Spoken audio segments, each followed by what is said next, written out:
Hello, everyone. Welcome to Big D After Dark.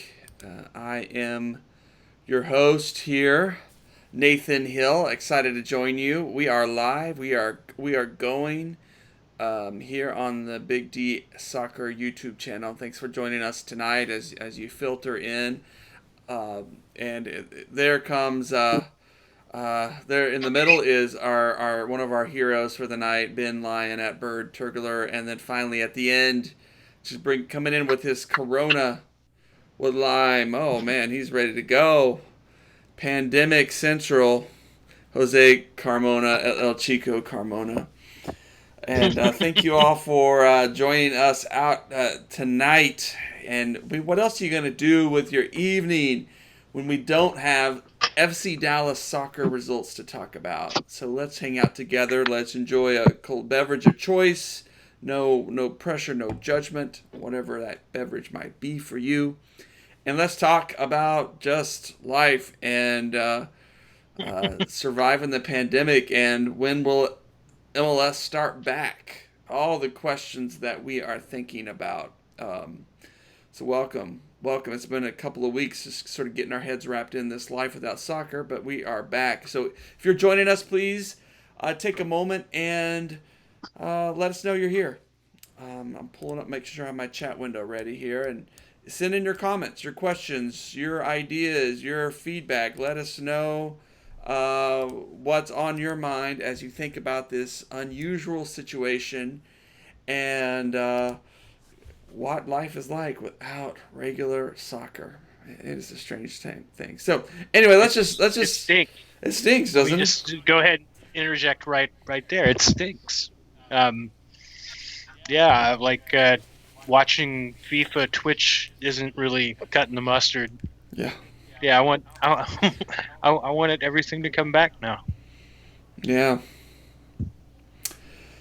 yeah, Yeah, it here's the thing though, it's it hurts even worse because normally if soccer isn't on, you can watch something else. Maybe there's another live sport that you follow. I'm a fight fan, for example, but it's all canceled. So there's nothing to fall back on. I can't start watch the kids play in the academy, or I can't watch lower division. It's so yeah, it kind of like makes it even worse. It just drives it home. So yeah, it's been pretty rough.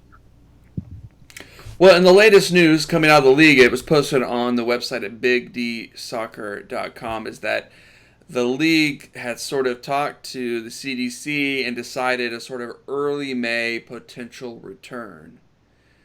But we just don't know. And I think that's the great challenge. Um, right? I mean, and today, I know the commander in chief said something about, oh, June's going to look really good. But so if we're, if this is going into May, or if it's still affecting parts of the country, how do you restart soccer in one part of the country? And you know, I just don't know. We just don't know. Um, if Ben and Jose, if you had to bet right now on it, would what would be your gut? I think now that everybody's being a little bit more proactive about it, I could see stuff tapering off in the next couple of weeks where, maybe MLS lets clubs practice again, which, I mean, you know, uh, I know they're getting to, you know, they have training programs they do in their house, juggling toilet paper and the like. But I mean, it's gonna take them a bit to get back in shape. Like they're basically gonna have to like redo preseason, I would think. Right. Yeah, I don't know. See, I think it's not gonna go till about June 1st. Is be my guess, simply because the the answer nationwide is so uneven that some states are taking it more serious than others, and that unfortunately is going to delay things. It's going to stretch things out. Just when you know something calms down in one state, it's going to pop up in a different state because it's uneven. You know, some states are handling better than others. Some are ignoring it. It's not like a nationwide. Everybody's not treating it the same, and I think that's going to cause lingers. You know, and you got to remember, MLS is nationwide, so they're not going to start up unless everybody's good and ready to go. So I'd say June. June's my guess. Well, there's a lot of questions to be answered, and frankly, I mean, it's just going to take time, and this is such an unusual perspective. I'm telling my kids all the time, as you know, they're not in school and stuff, just like, this is unusual. This isn't, you know, I've never experienced anything quite like this. So, you know, we're all kind of figuring it out, and hopefully, that's still my hope. And in a couple of weeks, things will start to look a lot better. But there's still some pretty dire predictions, as well as I'll drink to that. Yeah, I know. All right, well, let's get. We got some questions here. We're going to hit and talk, and if you join us here on the live feed here, want to comment with us, tell us you're here, and then send in your own questions. What do you want to talk about? How are you spending your time during the pandemic? When do you think MLS is going to get back into action? First question, though, tonight for Ben and for Jose is it's a fun one. Which FC Dallas player, past or present, would you like by your side to survive this pandemic? So, you know, if you were cooped up with somebody or had your wingman, which FC Dallas player, past or present? I'm gonna go with Breck Shea because he's packing. You know, he's a country kid, so I would guess we would get along all right. He seems like a pretty laid back, easy going guy, and you know he's got the armaments necessary. And I hear he's quite the painter, so you know, I mean, he can you know, not necessarily be dependent on me for entertainment. So yeah, definitely Breck Shea. You know, give me the weirdo with the guns. Nice. I actually go with Blas Perez. For some reason, that guy, think that he's the guy that's coming from Panama. You know, he's had it hard. He's survived. He's strived, and that's the kind of person I want. I want somebody who's gonna, you know, grab the bull by the horns and take it to it. So I don't know. For some reason, when I think for some reason, Super Raton comes to mind, and I no rhyme or reason for it. That's just who comes to mind. That's good. I like both those answers because Breck, you know, life would be unpredictable with Breck, and it would be lively. Each day would be a new day. I think you're right, Ben. And Blas, yeah, he would keep you focused, right? He'd keep you focused. The intensity would be there. If I wouldn't mind having Blas by my side in a fight. You know, if I had to duke it out against some zombies, some coronavirus zombies, man, that'd be nice. Well, yeah, I mean, like if you want to like throw in honorable mentions for, you know, being pugnacious, then Daniel Hernandez would be perfect. Yeah. I would go with him, but I've heard things about him being, you know, more moody gentleman, which could be, you know, problematic during a pandemic. It's, you know, polar opposite of that. You know, another honorable mention for me would be Kevin Hartman, who's legitimately like a funny human being, and you know, I think he would be like one of the few people that would keep it light during the course of a, you know, couple month lockdown. You know, my choice, I'm torn between two guys. All right, I'm torn between two candidates, and for similar qualities, but Zach Lloyd or Jesse Gonzalez, and because I can see both of them doing the last minute scrambles to block the virus from getting near me. You know, that they're that kind of guy that just, you know, although Jesse will sometimes let in the easy ones, right? But yeah. I thought you were picking Jesse because he was gonna like stall the inevitable. He was just gonna buy you time. That's right. Maybe He's that's gonna get a yellow card for stalling the virus. Oh, that's a great one. Oh, I didn't even think about that. Well, like Zach, I feel like Zach was the kind of player too that was making huge plays, and you would sort of forget about. Was sort of sometimes a little sneaky, undersized, overlooked.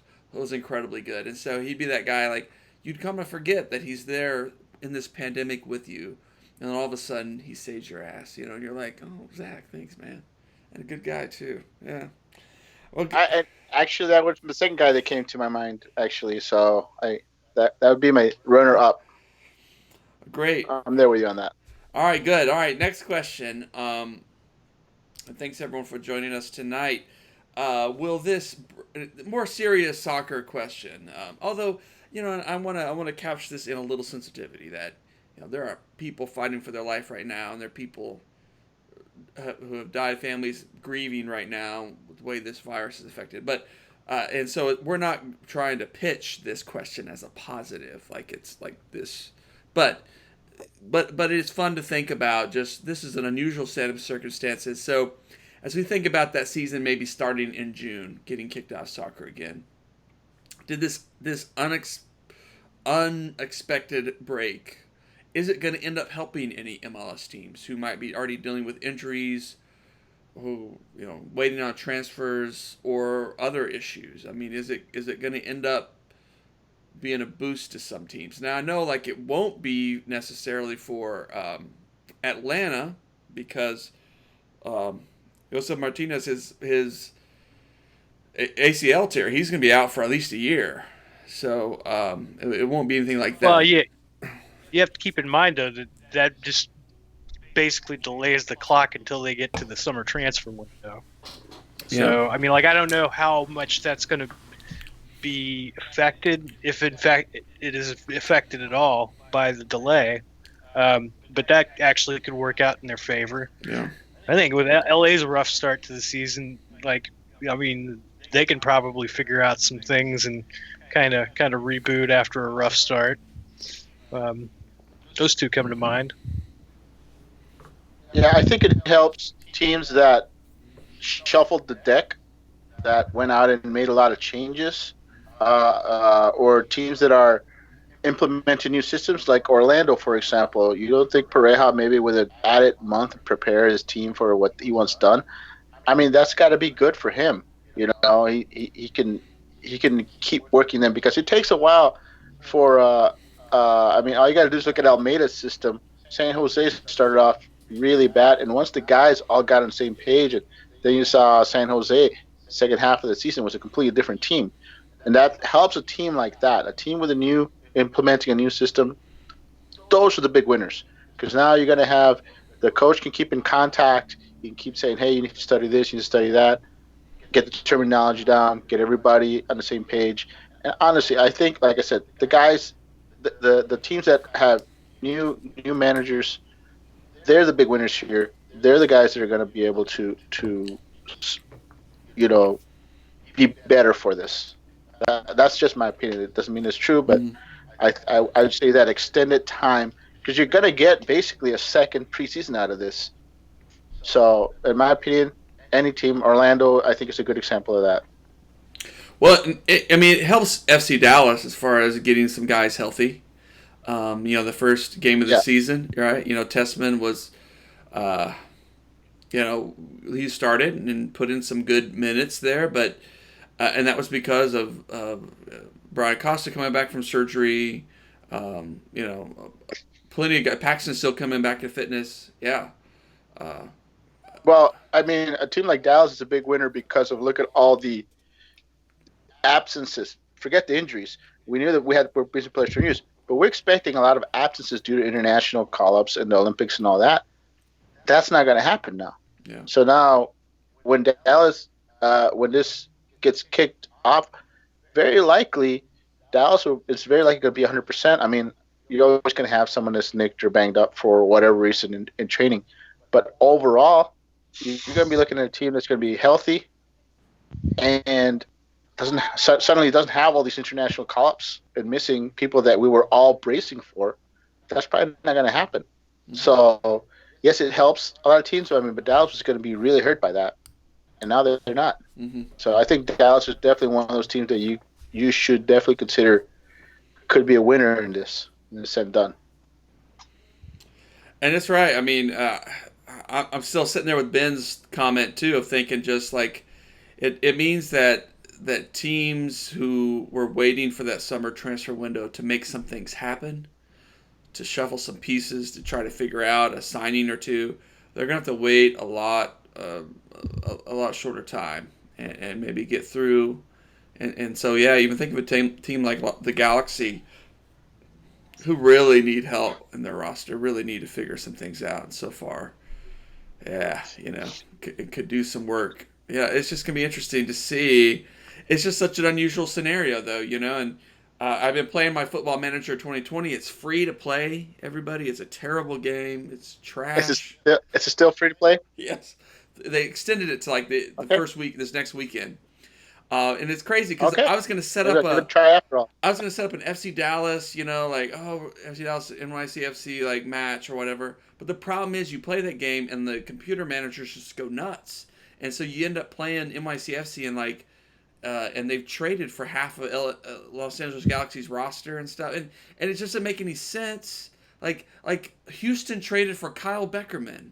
And you're like, just this, it's nonsense. And so of course the game. So you're playing these teams and you're like, what is going on? Breck Shea got traded like 2 or 3 times and is was traded from Atlanta to like Real Salt Lake, then Real Salt Lake to Vancouver again, or then to LA. It just doesn't make any sense. So it's a crazy. Actually, I could see that happening in real life, so that maybe that one's not the best example to use.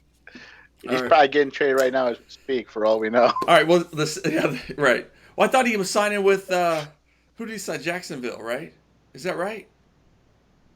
No, he signed with Fort Lauderdale FC, which is basically Inter Miami too. Okay. You know. Maybe, yeah. Yeah, okay. Well, all right, well, let's get to the second half of the question. Will this break hurt any players as they think about transfers and, just their own performance, getting minutes? I mean, it hurts everybody, all the young players who want to get minutes, but even those folks who were, like a Tanner Tessman, were trying to come on strong. But we know Reggie Cannon has already admitted that this makes the summer transfer, a lot less likely. And if we have that recession and economic downturn on top of it, who knows? So what do y'all think? Will this break hurt any players? I'm going to go up and say that it's going to hurt a player like Cobra, who we were wondering if he was going to be able to carry that hot streak from the end of last season to this season, and he did. And now you got a guy who basically was going to start the season red hot, a continuation, mind you, and now suddenly you go into another month, and I mean, you could see him basically. I don't know. I'm hoping it's not, but I'm saying a player in good form like that, a player that was looking good. This has to kind of douse a little bit of those flames, and I worry that he's one of the players that is hurt by this, simply because it's going to cool him off, And also, you mentioned Tessman. I was a big proponent that Tessman's probably the biggest loser in this because he was in line to get so many minutes, at least for a month, even if it wasn't all starts, because Cervenia wasn't healthy and Acosta wasn't healthy, and Tessman had proven that he was a viable option in the middle. And now, when this is all said and done, you're going to have a healthy Acosta, a healthy Cervenia, and suddenly all those guaranteed minutes aren't guaranteed anymore, So I would say Tessman for sure, in my book, is the biggest loser simply because he's not going to get that guaranteed playing time that he was going to get. He may still earn it, but he's not guaranteed it. Mm-hmm. What about you, Ben?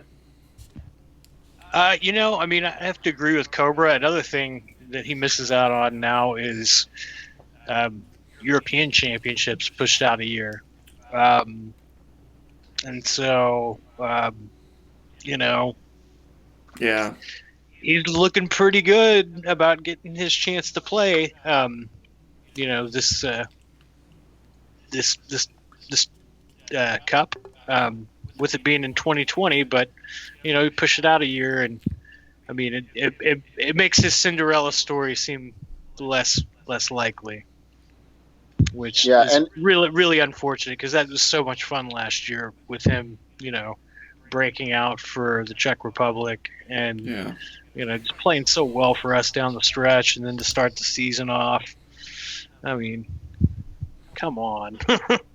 And it was nice to have like some European action to look forward to. Like the qualifiers, and I never cared for the Czech Republic, and suddenly I'm sitting there cheering them on, like watching the game, and I was like, oh man, Corba's coming on. It's just exciting to have a player to cheer on and a team to cheer on. Oh yeah, So, and then you get like all the Czech folk checking in, and all the old Warsaw fans. That, it was Krakow that he played for Wisla Krakow, right? Yep. And, I think Reggie Cannon there's a big winner. He doesn't have to get hurt like that no more.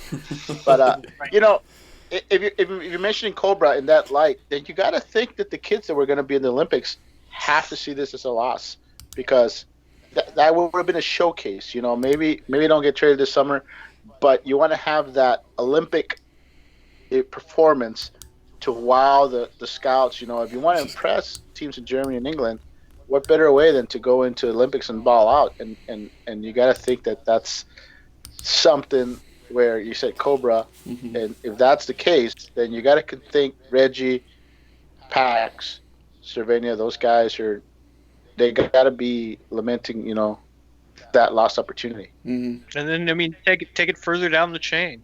Guys like Pepe and Roberts and Reynolds, who were all looking at more first team time this year. Like, it's going to be a lot harder for him to crack in and get that experience. And it looks like the U.S. Open Cup isn't going to happen this year too. So, that avenue's gone. And just like there's so much they miss out on this year. That's what I'm wearing my shirt. Oh man, the Open Cup. I thought this was going to be a good year for FC Dallas. A good, strong year, good depth. But yeah. I think every year is going to be a good year. So. All right, we're good. Just toss that out there. Just toss that out there. Yeah, it's just, but you can't plan for these things. And they happen. It's an unusual time. And really, there are more important things than soccer, going on, and then Major League Soccer, and I think most of these players, even though they're frustrated, I'm sure, ready to get going, I think they understand too that the safety of our communities are really important too. And so if you're watching the stream, wash your hands, stay in as much as you can, do what your doctor says. That's the crazy thing about all this. But yeah, that's some good feedback. If there's one player that this break helps, it's Chicharito too, because he did not start off well, and maybe this gives him a chance to reboot some players like that. But I don't know. It's going to be interesting to see how the teams come back. All right, one more question, and let's just get into it for the last, let's say 5 to 8 minutes here. So, since it's Hot Take Sunday. Since we're all cooped up here, let's just imagine this stretches into June, stretches into July, even for parts of the country. So at what point does Major League Soccer consider switching over to a typical soccer calendar, a sort of a fall to spring, or really late summer to spring calendar, aligning with a lot of other leagues in the world? Would there be benefits to that? Sure, but will there be challenges? Of course. But so, what do you guys think? Let's spitball here. I saw some other folks talking about this. Let's spitball. If you're asking me, I say no way. American football is still king in this country, and FC Dallas would lose, and MLS, more importantly, or at least equally importantly, would miss out a lot. They would, instead of enjoying the growth trajectory they have over the last few years, they would inevitably find that it didn't help the ratings out a whole lot, didn't help drive a lot of the revenue that was, consistently improving the teams. not only the teams, but the quality of the player that they could afford. Salaries for domestic players going up, all those good things. I mean, yeah, no, don't switch it. I mean, until people give up on American football because of all the concussions and or at the very least until global warming is bad enough where a game in Minnesota isn't guaranteed being played with a snowplow coming out every 10 minutes to make sure that the game can go on. Yeah, no, I mean, it's just our climate's not designed for it. Fan base is not designed for it. It's just like an awful idea. Yeah, and I agree. I mean, people outside the United States just don't understand how much clout the NFL has because they don't have anything like that in their countries. They can say, "Oh yeah, England, we got rugby." No, not the same thing. Here in the United States, NFL is king. They are king, and you don't really want to compete with them for playing time. It doesn't matter what you think of NFL. I mean, that's just the truth. So I'd say go with a shortened season if you have to. I mean, maybe I think very likely the solution is going to be that they're simply going to extend the season, back to November or something like that. That's what I anticipate. But like you said, you can't take on the big gorilla in the room in the NFL. Mm-hmm. I don't care what anybody outside the country says. The truth is they're bigger, better, more popular than any club in the world within the United States when they're on. Yeah. So they'll outperform anybody, and you'd be foolish. You'd be foolish to take on them. Maybe someday after the World Cup comes to the United States, maybe the MLS will be big enough to put up a fight. But right now, it's not that time. I mean, Atlanta United is big enough to screw with the Falcons, but that's it. I mean, that's it. There's one club and one club alone, and everybody else is just, yeah, no, don't do that. Yeah, really. Again, I mean, are there benefits? Yes. Like, I would see MLS being more competitive and the CONCACAF Champions League or whatever it's called now. I could see it benefiting some transfer, having the summer transfer as the key window to bring in new players. Although there's more competition, but there'd be some possibility there, I think. I can see that, and I can see that aligning up even with players finishing a strong season and then getting sold over the summer, things like that, lining up with friendly schedules and whatnot. But on the other hand, I agree with you. I agree, like, you think about when could MLS carve out a slot in the fall when you have college football dominating Sundays, and then NFL dominating Sundays. And, of course, you even have some college football teams dominating so much that they're starting to creep into Sunday. So you do Friday night against high school football, which could work in some areas, perhaps. Or you go purely weeknight or Wednesday night league, which I would think would be pretty cool. But you're not going to get as many people in the seats. You're not going to have the viewing power of people. So it's just it would be a real challenge. I mean, maybe then you'd shift over into the spring, back into the Saturday Sunday thing. But I agree with you. I think it's a strong.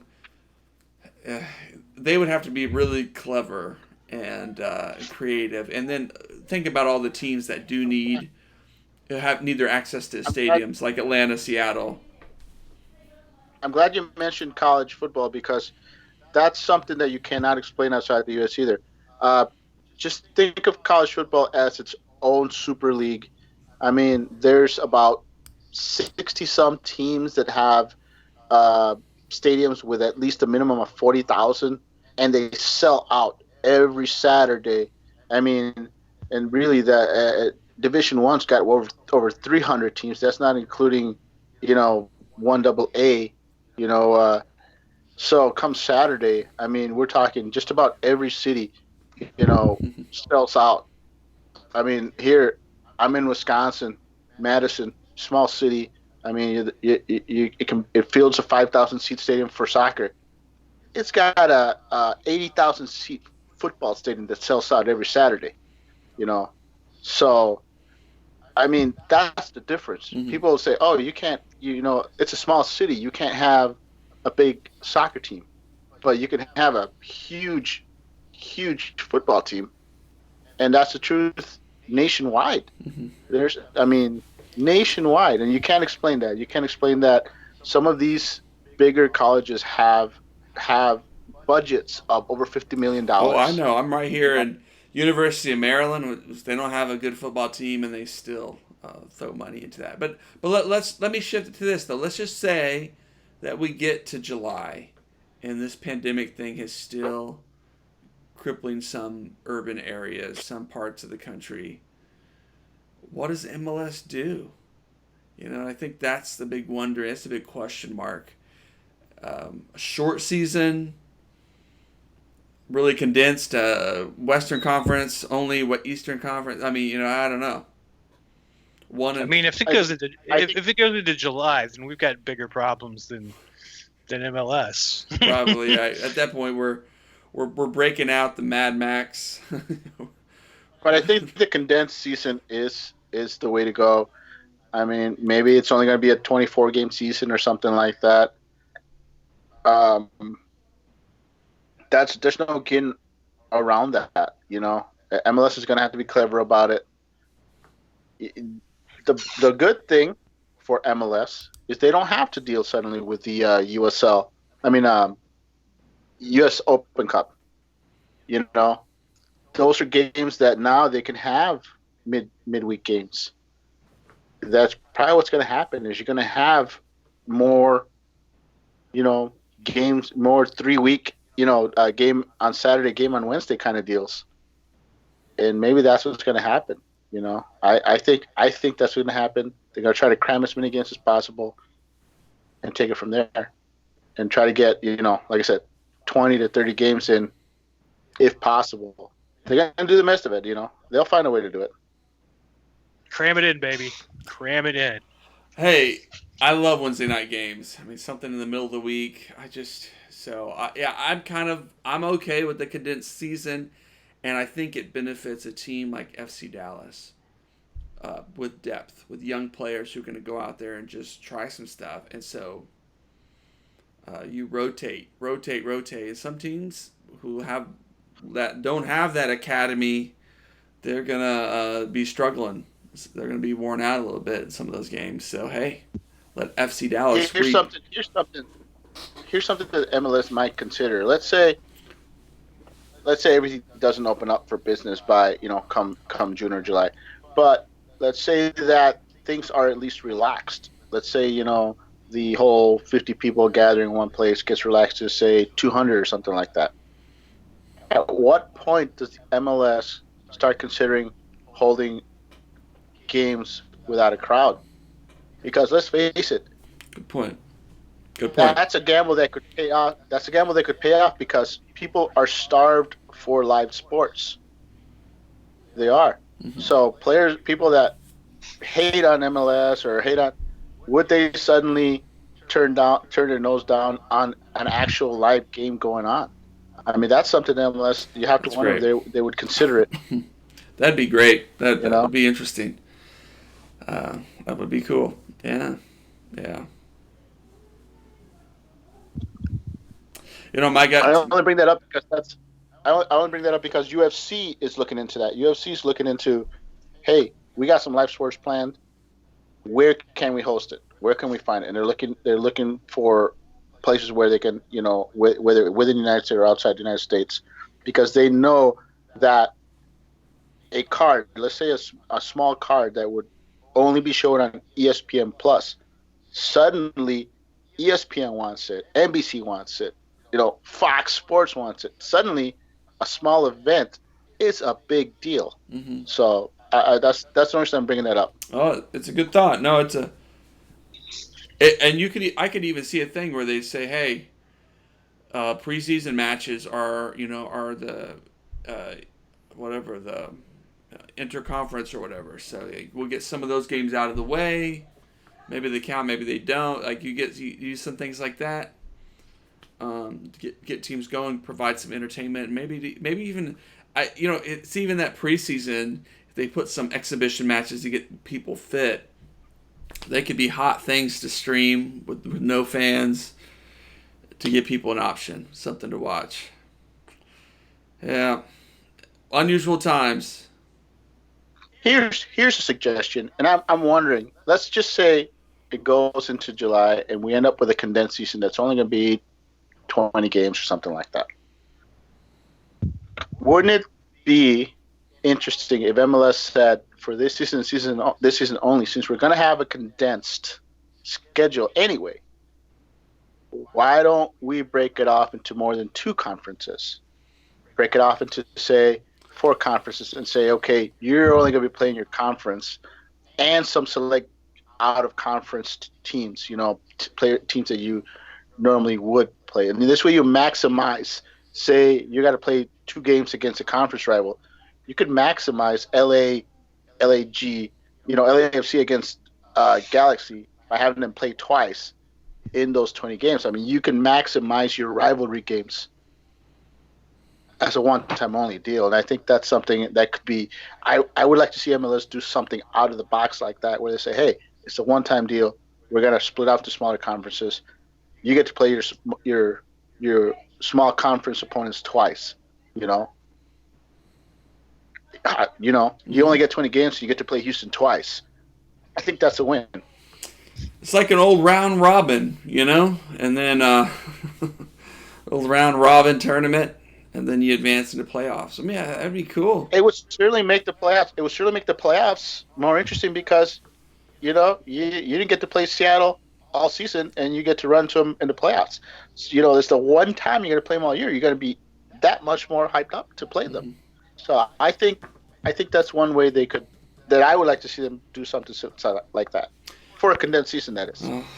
Well, we got a lot of scenarios, and hopefully in a couple of weeks the conversation will shift, and my heart certainly goes out to the folks especially in New York, which is hit hard right now, and Washington, state of Washington is hit hard. So just a lot of scenarios here, a lot of uncertainty, and so. Appreciate everybody who's staying home, but raised a lot of possibilities for what this year could look like. Hey, I wanted to talk about something. Sure. I don't know if you asked it, but did we really talk about who the big winners are going to be in this time off? Because I have a strong opinion on that, and my opinion on that is the big winners here for the team I'm talking, just for FC Dallas, I think are going to be your young players like Paxton Pomykal and Jesus. I'll single those 2 out, and I'll tell you why. Those kids, they still have you can tell they need to bulk up. The MLS is such a physical league, and I'm telling you right now, they only have the offseason to really add muscle, because once the regular season starts, they're doing so much cardio. It's hard to gain any muscle, and it's even harder to maintain the muscle you have. So a guy like Paxton and a guy like Ferreira, they can only add so much muscle in the offseason in such a short offseason. Now you have an extended offseason. This is going to help those kids bulk up even more than they would normally, to be able to better handle the rigors of the league. And I think you're going to see a more mature-looking Paxton out there. You're going to see a more, that looks more manly body-wise, where you're like, man, they look small and frail. You can see Ferreira, this looks more physical. I'm not saying that's going to help them speed-wise or whatnot. I'm just saying it's really hard to maintain the muscle. I've heard of NBA players who lose up to 10 pounds of muscle in a regular season because they're just running so much. And I can envision that similar to what happens to an MLS player in a regular season. They shed so much muscle because of all the consistent cardio that's going on. So I think that's interesting. I think those kids. That's interesting. I think those kids are going to be winners here. Well, that's interesting. It's Have you seen the recent videos with Paxton? He looks bigger. He does. He looks like he's tacked on some weight, and it's like I'm there for that. I'm like, hey, I like to see the Paxtons look, a little added some muscle there all around. I'm not talking like one spot or another. He just looks more manly.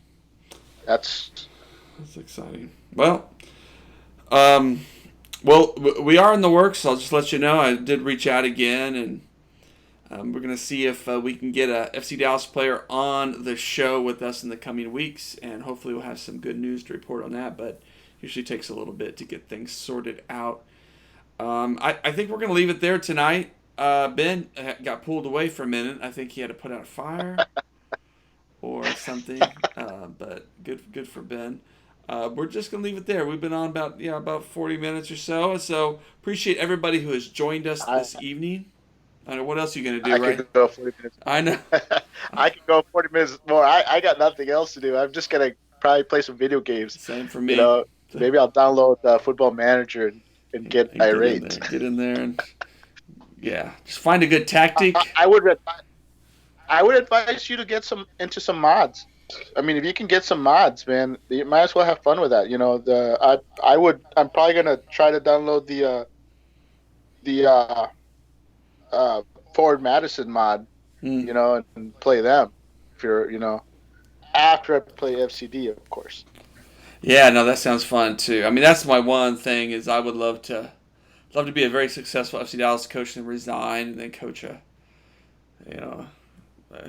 USL2 team or something, and work them up to. Yeah. I'm so dominating at this stupid game because once you figure out that, and look, I sometimes play with my own tactics. Most of the time, I just go on and I find somebody who has a decent looking tactic that can work with. And you look for the ones that work with. They're not designed for Chelsea or whatever, but work with sort of lower league teams that can be flexible. And they're usually like a 4-3-3 or something like that. Very, very standard, good, easy to find players, inexpensive. And I just run my guys in that, and then I go out and look for bargain players here and there. And with FC Dallas, you already got Paxton, who gets really good quickly in that game. But then, of course, I cheat a little bit. There are some games I when they have like 10 shots on goal and lose 1-0. Like I'm like, no, stop it. I hate those kinds of games in real life. Gonna reload and try that again. But I am so good. I have so much talent, Stockton. I just keep buying too many players, and the MLS rules, I break them, and I have to figure out ways to like loan players and stuff. But North Texas SC played a friendly against Chicago Fire and beat them 3-0. So I just got talented. Preseason. But hey, I'm actually playing FIFA 20, and it's the same thing with managerial mode. So I love playing career mode on that, and I love getting a team, put them in League Two, in League Two in England, and you can grab FC Dallas and toss them in there, and then you loan out any player that's too good to be playing there. You loan out Acosta and you loan out, half the team, and then you simply buy up all the young talent, and honestly, you could just coast all the way up to the Premier League, But I love doing that. Or if you really want to challenge, you pick a team that nothing's expected of them, that don't have a budget, and then you start in League Two. You're not expected to promote anyway. So that first year, you just basically trade any player that's over 20 years old, which is pretty much the whole team, and you sign any kid that you can get your hands on that's around 60 or 58 for the first year, because you're not expected to promote anyway, and you just spend the whole first season. You can skip the whole season if you want, basically the first season, just developing, and then finally your second season, as long as you finish mid-table, you won't get fired. Then you can go nuts the second season. Second season, if you've concentrated on buying kids, and if you got to buy 3 scouts so you can recruit 16 and 17-year-olds. That's where you make your money. Those kids come in, and I'll tell you one trick, by the way. there's one trick to making a power team. It's just you buy the 3 scouts, you send them all out on the same day for 9 months, and before you get to that day every month, you pause, you save it, then you skip past that day so that you get the 3 reports. Then you look at all the players. If you don't like it, exit, reload the game.